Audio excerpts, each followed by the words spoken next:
Good morning, YouTubers. Welcome to Morning Coffee with Mike. Okay, I got a question out there. Somebody actually commented right now, and I kind of want to go with it with Morning Coffee with Mike. Do people who are doing better than others or doing substantially better than others go out of their way to destroy others? That is the question. And that's what I saw. You know, a lot of people are saying, oh, little poor white man can't live in Vancouver, hoo, hoo, hoo. People making fun of me because I moved to Merritt and people laughing at me. Oh, he moved to Merritt in the middle of nowhere and this and that. And I'm doing actually pretty good. I got my town stalker. I got my like everything. My family loves it here. The kids have all different types of different activities they're part of on a weekly basis. Extracurricular stuff. My son hopefully will start playing hockey, not this winter, but next winter. You know, things like that. We're getting molded in, you know, becoming part of understanding how a smaller community functions.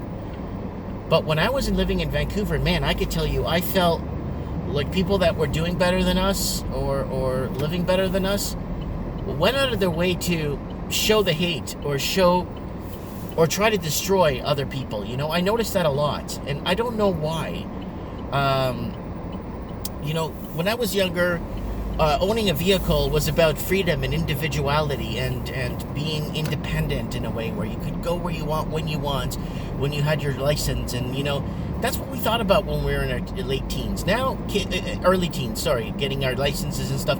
Now, heck, kids don't even care about getting their license until they're 20 or 30, or they're mandatory to get it for work or something.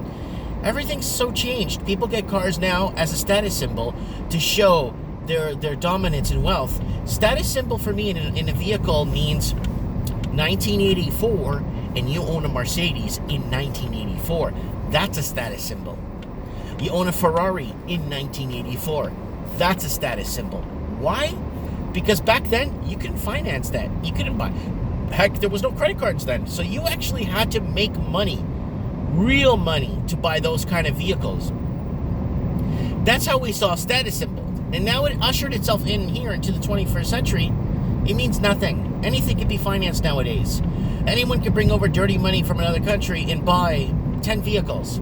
You know what I'm saying? And I heard of a racket that was going on where people were buying vehicles, like luxury, expensive vehicles, and then reselling them for a bit of a loss to basically launder their money. I'm like, holy crap, they did it with college tuitions.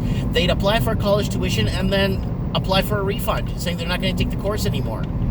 And when the same person does it 663 times, no one says anything about it, then I don't understand. Like, but do people that have a higher status always try to break? You know, because when I was in Vancouver, it was that attitude. And as somebody commented, the Vancouver glare, the look you get. You stop at a red light, you look over at somebody in the car next to you, and you see that it's I don't know, some guy or even a lady, a guy, whatever, teenager. They look over you and they look like that. Look right there, I've translated. That means, pipe down, little man.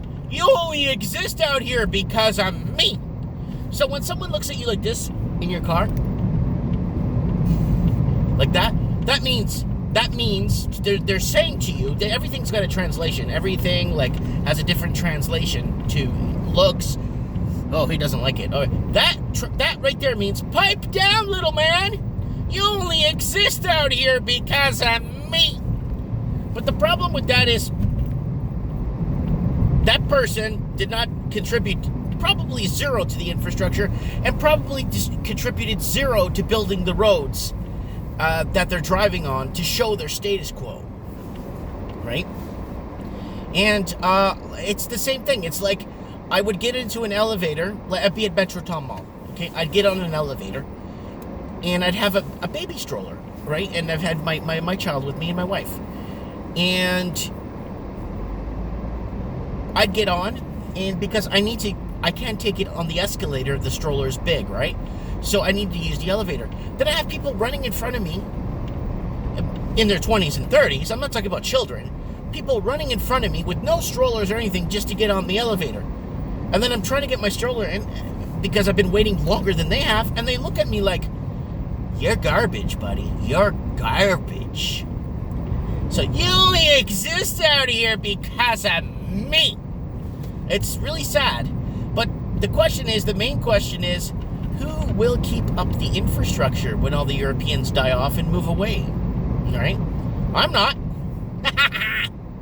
You know, my dad worked his entire life to build this infrastructure in this country. His entire life. He gave his entire life dedication to building the infrastructure in this country. Yes, he did. But at what cost? You know, like where? Like what? Like, I'm not benefiting from it. I had to leave the city I was in. I left Toronto. It was too expensive. Not too expensive. I just didn't see any future. Because when I was 17 in Toronto, I was looking at houses in Florida. Wait a minute, that house is $44,000? That house in Toronto is like $300,000. Oh yeah, I've been watching it close for many years. Many years. Existence, right? It's maybe they only exist out here because of us and our infrastructure. Who owns what? You know what? You shouldn't attach yourself to anything on this planet. We're all destined to go, every one of us. Is there something, did I miss the memo that the more possessions you own, the better hierarchy you'd be in the next life? I think the Egyptians believe that, in a way. I think they did. The Catholics believe the complete opposite, that you will go nowhere in the next life. Basically, Jesus said that. You know, basically it's like through the needle, getting through an eye of a needle, a person that's well off, right? So it's really interesting to see, you know, do people of higher stature go out of their way to make sure, or do they go out of their way to make us know or feel that we don't belong, you know? And that's what it was when I was living in Vancouver. I just didn't belong there.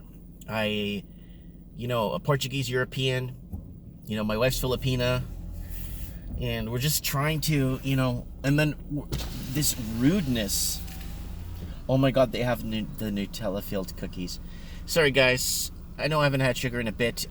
I'm not crazy on sugar like I was before, but I am still intermittent fasting, but I feel good. I wake up in the morning, by noon, I eat. Hi, can I get an extra large dark roast with 1 cream? 1 cream, sure. Anything else? Yeah, and I'll get the 2 of those Nutella-filled cookies. Anything else? And, oh my God. No, I just get that. Okay, it's $5.50. Thank you. There was like a chocolate truffle thingy there. Yeah, so I'm just kind of putting this out there, you know. I'm just telling you guys my I wouldn't say it's my struggle in life. It's my...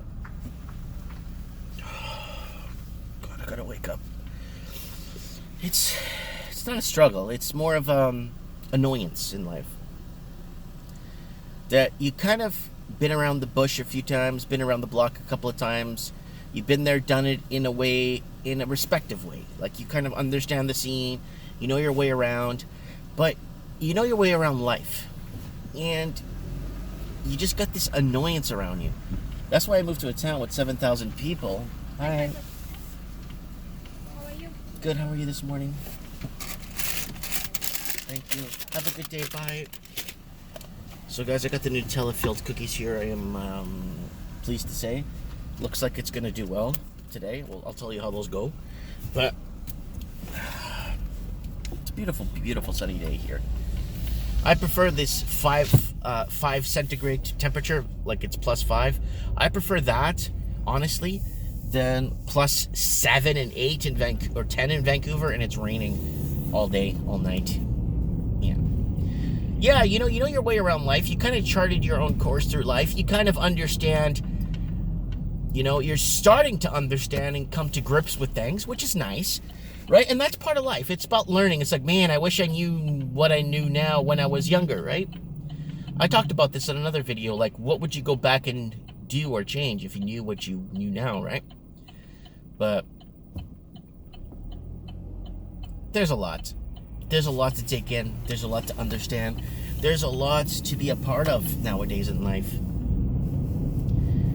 And don't miss out on good opportunities when you got the chance, right? I'm just going to go pay my garbage bill for the house. It arrived. Garbage and high water are together in the same bill. Pay it every 6 months. And it's good. It's good to keep up, invest in the infrastructure. Hopefully they're using the money for actually cleaning our sewer system and keep it up to code. But as cities become more and more bankrupt, I did a video this morning. You want to watch it. It's called Escape from Expensive Toronto and Vancouver. I did kind of talked about Vancouver, and you kind of want to watch that because who's going to flip the bill for the infrastructure when all the millennials and middle class and working poor and low income people move out? Then what happens? What happens to the infrastructure? Who's going to support it?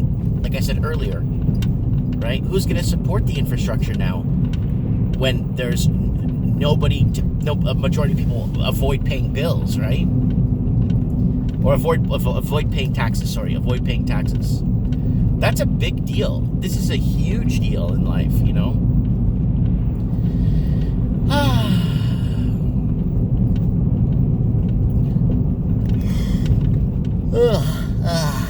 Good morning, my friends. I want to thank my Patreon supporters again. I always thank them. This message is brought to you by our Patreon supporters. I got 18 Patreon supporters. I hope I get 20 by Christmas. So if you want to donate $1 a month to my coffee habit, and money goes towards, and I'm not lying, money goes towards my new microphone, my new video card, my new computer I upgraded to a better computer, like all kinds of stuff. So money does get used for things to better this transmission, maybe to better my message, maybe to, I don't know, just get it out there, if that makes any sense, right? But I am headed to go pay my garbage bill now here at the Merritt City Hall.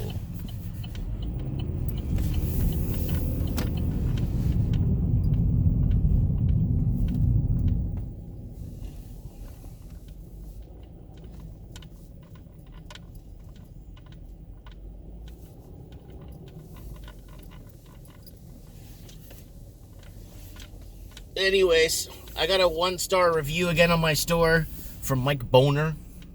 I'm going to read it when I get to the store. Mike Boner left a 1-star review at the store. I don't know who he is.